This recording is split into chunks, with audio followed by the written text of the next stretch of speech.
Euro पठाउँछ भनेर कुरा गर्दाखेरि त्यो ब्याकग्राउन्डहरू हेर्दाखेरि त आफूसँग धन छ भने संसार रहेछ, आफूसँग धन छैन भने कोही पनि रहन्छ हेर्नुहोस्। त्यस्तो लाग्छ मलाई, त्यो रुन्छ मन। त्यस कारण मेरो छोराबुढीहरूलाई छोडिदिनुहोस्, आफू दुःख पाउँदा हेर्नु मान्छे कोही छैन, सुखमा साथ दिने सबै आउँछ, दुःखमा साथ दिने कोही पनि हुँदैन। बुवा तपाईँ यति उ गर्नुपर्छ, मेरो मनले मान्दैन। सकेसम्म म सक्छु, म माना भयो। अरूले गर्यो भनेर मैले त्यो भनेको त जवाब तिरेको जस्तो हुन्छ नि। अरूले गरे पनि आफूले नगरे पनि आफूले चाहिँ गर्नुपर्छ आफ्नो मान्छेहरूले। तर म बाइक आउने त्यतिखेर त म कति रोयो, कति के गर्यो, कुरोको साथी नै छैन।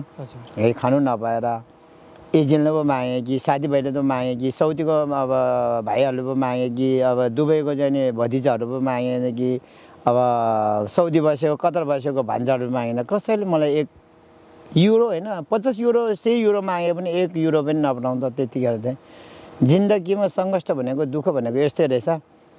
आफूले मात्रै गरेर पनि नहिन्छ, साथीभाइले चाहिँ नि अब आफूसँग के नभएपछि ऋण देखिसकेपछि अब त्यसरी चाहिँ नि हुँदो रहेछ मान्छेको व्यवहार भनेर त्यतिखेर चाहिँ म रुनेको सीमै छैन, आँसु झारेको सीमै छैन। बल्ल दुःख लाग्यो होइन, किन यहाँ काम नपाउनु, यहाँ खाना नखाई चाहिँ जिन्दगी तडपाउनु, त्यसैमाथि साथीभाइले अब नपत्याउनु आफन्तीले मतलब नगर्नु होइन, त्यो साँच्चीकै जिन्दगीको एउटा दुःखदायी।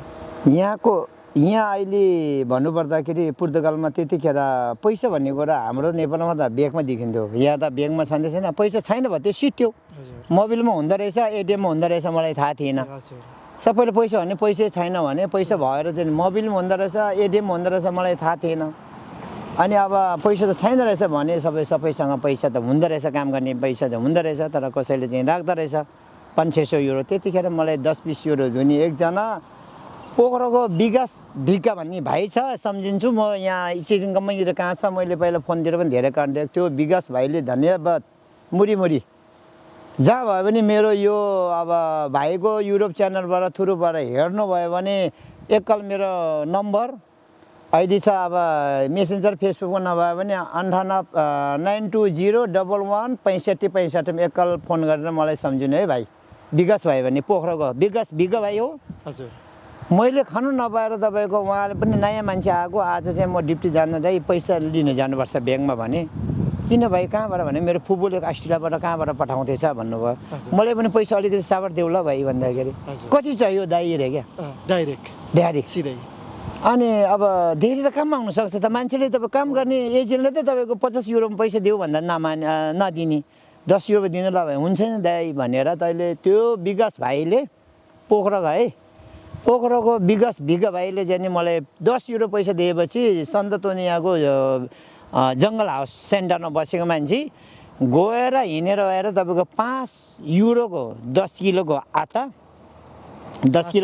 प्याक र 5 युरोको सब्जी लिएर टन्न चाहिँ नि घरमा लिएर चाहिँ नि तपाईँको रोटी बेलेर खाँदाखेरि ए बाजे ए दाइ मलाई पनि एउटा मैले खान्छु भनेर पेलेको रोटी चाहिँ नि म आफैले खानु नपाउने, सबैले एउटा दिँदा उसले एउटा दिँदाखेरि म आफैले खानु पाएन। ग्रुपमा बस्नुहुन्थ्यो त्यो क्याम्पमा त किनभने 30-40 जना बस्थ्यो। पहिला मलाई त्यसरी भोक भन्दाखेरि ल म दिन्छु नि तपाईँले 1 साग भात भनेर दिने मान्छे चाहिँ कोही पनि भएन। साँच्चीकै तपाईँसँग केही नहुँदा कसैले पत्याएन कोही हाम्रो विकास विका यदि पोखराको है च्यानलमा तपाईँ जोडिनु भएको छ या कसैले चिन्नुहुन्छ भने मेरो नम्बर घर हुनुभएका उहाँ जसरी हुन्छ कन्ट्याक्टमा आइदिनु होला, म स्क्रिनमा उहाँको नम्बर राखिदिनेछु। यदि तपाईँले हाम्रो भिडियो हेर्नुभयो भने जसरी हुन्छ फोन गरेर उहाँलाई सम्पर्क गर्नुहोला।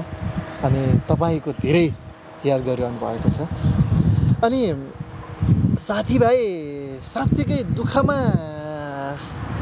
नहुँदो रहेछन्? दुःखमा साथ दिने त खोइ मलाई चाहिँ लाग्दैन बाबु, संसारमा मलाई मात्रै हो कि जस्तो लाग्छ। सुखमा हाँसिदिने मान्छे अब साथ दिने मान्छे सबै पाइँदो रहेछ, दुःखमा साथ दिने मान्छे कोही पनि रहन्छ। 1 नम्बरमा जति दुःख पायो भने जस्तो भयो भने 1 नम्बरमा जन्म दिने आमा बाउ रहेछ हामीलाई माया गर्ने र साथ दिने भनेको। जस्तोसुकै छोरा होस् जस्तोकै छोरी होस्, मेरो छोरा त छोरै भन्दो रहेछ। कालो भयो भने मेरो छोरा, गोरो भयो भने मेरो छोरा, लेङ्ग्रा भयो भने मेरो छोरा, हादे नभए पनि मेरो छोरा भन्ने चाहिँ बाउ आमा रहेछ माया गर्ने यो संसारमा। त्यसपछि भनेको आफ्नो बुढी हजुर 2 नम्बरमा। हजुर 2 नम्बरमा तपाईँको बुढीले पनि आफ्नै आमा बाउ त्यागेर आफ्नो घर त्यागेर आफ्नो बसेको ठाउँ त्यागेर चाहिँ आफूसँग आयो नि। हजुर मेरो जिन्दगी त योसँगै जानुपर्छ भनेर 2 नम्बरमा बुढीले माया गर्यो पनि छ, माया गर्ने बुढी संसारमा बुढी छ। त्यस बाहेक चाहिँ तपाईँसँग छ संसार छ, छैन कोही पनि छैन जस्तो लाग्छ मलाई मेरो विचारमा चाहिँ। हजुर अब मलाई जस्तो बोकेछ त्यही कुरो गर्दैछु मैले त होइन। संसारमा त्यस्तो नहोला होइन, होला र भएर के सहयोग गरेको होला यसमा यो कुरो गल्ती होला भन्दा, तर म त अब भुइँ मान्छे हो, सबै कुरो दुःख पाएर दुःख पाउने बेलामा साथ नदिँदाखेरि मलाई त्यो चस्क मेरो मनमा चाहिँ रोएर त्यो बोल्दैछु मेरो आत्मद्वारा। त्यतिखेर पाउने चाहिँ तपाईँको 10 युरो दिने मान्छे त्यो विकास भाइले म कति अब लाखौँ करोड दिएको महसुस गर्छु भने होइन। यो अवस्थामा आइसकेपछि सोचेर यसले पनि म सँगै बस्नु पाए हुन्थ्यो। कतिचोटि फोन गरेँ, यतितिर चिकिनमा आएको छ अरे, अब एकचोटि कतिचोटि फोन गरेँ। अहिले मैले त्यो मोबाइल चेन्ज भइसकेपछि फोनमा कन्ट्याक्ट पनि भएन, फेसबुकमा कन्ट्याक्ट पनि भएन। त्यस कारणले सम्झिन्छु मेरो नम्बर त्यही हो। त्यसमा चाहिँ नि अब 9092016565मा यसरी कन्ट्याक्ट गर्दै म त्यसले धन्यवाद पनि दिन्छु। मभन्दा सानो उमेरको मान्छे म ढोक पनि गर्न चाहन्छु। 10 युरो दिएको कारणले गर्दाखेरि मलाई त्यतिको जमानामा अहिलेको हिसाबमा मलाई करोड रुपियाँ बोल्ने उहाँले सहयोग गरेको, दुःखमा काम लागेको मान्छे भनेको त्यो जस्तो लाग्यो मलाई। ल त्योभन्दा अरूमा चाहिँ मेरो बुढीले 1 लाख रुपियाँ पठाएको सक्यो। अनि त्यहाँबाट साथ दिने मान्छे त मैले साउदी दुबई कतारमा कतिजना मान्छे पठायो, कस्तो के गरायो, कतिले अब जग्गा किन्न सिकायो, कहिले घर बनाउनु सिकायो, धादिङ बेसी नबस्दै मान्छे अहिले तामाङै बस्ती बनायो। तर अरू साथ दिने मान्छे चाहिँ यत्रो दुःखमा साथ दिने मान्छे चाहिँ त्यो विकास भाइले 10 युरो दिँदाखेरि मलाई जिन्दगीको दुःखको साथ दिएको जस्तो लाग्यो। त्यो बेला बाउ आमा र बुढीको मुनिको साथ भनेको उहाँले दिएको जस्तो लाग्यो क्या मलाई। मेरो दुःख मूल्य नै तपाईँको त्यो खुसी चाहिँ तपाईँको उहाँले मसँग कन्ट्याक्ट आयो भने चाहिएछ भने म पनि उहाँको लागि के सहयोग गर्नुपर्छ गर्ने म तयार छु। हुन्छ, अलिकति दुःख पछाडि अब सुखमा जाउँ। तपाईँ हाँसेको दिन, पोर्चुगल सबैभन्दा खुसी भएको एउटा दिन? खुसी भएको दिन त म जस्तो अनपढ मान्छेले चाहिँ नि तपाईँको बुढी ल्यायो, छोरा आइयो, बुढी ल्याइयो। बुढी ल्याइसकेपछि संसारले भने कि अब यहाँकै केटाहरूले पनि भन्यो कि हामी यत्रो पढेको मान्छेलाई अहिलेसम्म एउटा बुढी ल्याउन सकेको छैन। अहिले तपाईँले छोरा पनि ल्यायो, बुढी पनि ल्यायो, सबै ल्यायो, कसरी ल्यायो, के ल्यायो, कति पढेको मान्छेहरू, डक्टर इन्जिनियर पढेको मान्छेहरूले पनि कसरी ल्यायो, कहाँबाट ल्यायो, कसो थ्रुबाट ल्यायो भनेर सोच्दाखेरि त्यो दिन मलाई हाँसो एकदम खुसी लाग्यो।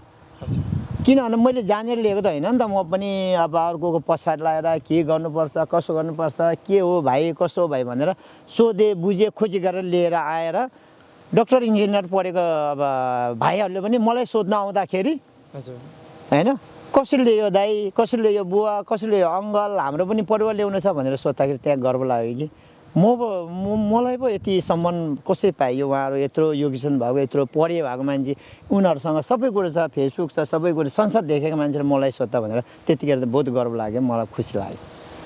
साँच्चै कि संसारमा पढेको भन्दा पनि पढेको मान्छेले धेरै कुरा सिकेको, जानेको, बुझेको हुँदो रहेछ, पढ्नु पर्दो रहेछ साँच्चै कि जिन्दगीमा होइन। पढाइ भनेको एउटा क्लास मात्रै चढ्ने र केही कुराको ज्ञान लिने मात्रै रहेछ होला। साँच्चै जिन्दगीलाई चिन्न त पढ्न पर्दो रहेछ होइन। हरेक कुरामा जिन्दगीमा पढेर मात्रै 10 वर्ष 15 वर्ष अगाडि पढेको कुराहरू पनि त्यो पढेको कुराहरू पनि बिर्सिँदो रहेछ नि। तर म चाहिँ भरेको मान्छे हो। तर जिन्दगीमा बाल बच्चादेखि चाहिँ अहिले 60 वर्षको उमेर पुग्नुलाई 57-58 वर्ष पुग्यो, अहिलेसम्म कुनै पनि चिज बिर्सिएको छैन, भुल्नु सकिन्छ। त्यो मैले बोकेको दुःखहरू कहिले पनि बिर्सिन सकेको छैन।